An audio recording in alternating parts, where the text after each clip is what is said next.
आयला की जिंदगी अब ऐसा फैसला लेने जा रही है जो उसके रिश्ते की दिशा ही बदल देगा। जब ऑन आयला को लेकर घर से निकलता है तो पूरे घरवाले यही समझते हैं कि वह अपनी बीवी को हनीमून पर लेकर जा रहा है, लेकिन हकीकत कुछ और ही होती है।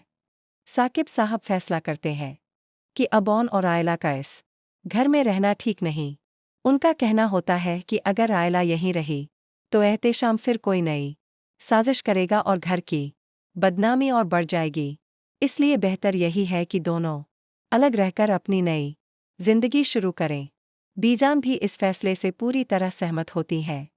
उनका मानना है कि जब ऑन और आयला अकेले रहेंगे तभी एक दूसरे को समझ पाएंगे। शायद दूर रहकर उनके रिश्ते में वह अपनापन आ जाए जिसकी दोनों को जरूरत है। लेकिन जैसे ही यह खबर शम्सा तक पहुंचती है वह गुस्से से आग बबूला हो जाती है।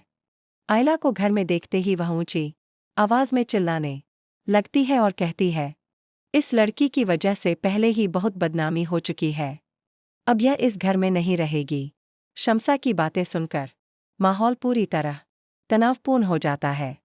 तभी ऑन आगे बढ़ता है और सख्त लहजे में कहता है, बस बहुत हो गया। आयला मेरी बीवी है और उसकी इज्जत मेरी जिम्मेदारी है। अब कोई उसे बेइज्जत नहीं करेगा। ऑन का बदला हुआ रवैया देखकर सभी हैरान रह जाते हैं। दूसरी तरफ आयला भी उसके व्यवहार से परेशान दिखाई देती है।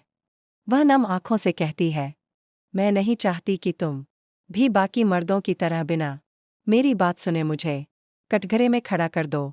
अगर तुमने भी मुझ पर भरोसा नहीं किया तो मेरे पास जीने की कोई वजह नहीं बचेगी। आयला की यह बात सुनकर ऑन कुछ पल के लिए खामोश हो जाता है, क्योंकि वह सच्चाई जानता है। उसे मालूम है कि आयला बेगुनाह है और उसके साथ जो कुछ हुआ उसमें उसकी कोई गलती नहीं थी। अब देखना यह होगा कि क्या ऑन पूरी दुनिया के सामने अपनी बीवी का साथ देगा या फिर हालात एक बार फिर दोनों के रिश्ते की नई परीक्षा लेने वाले हैं।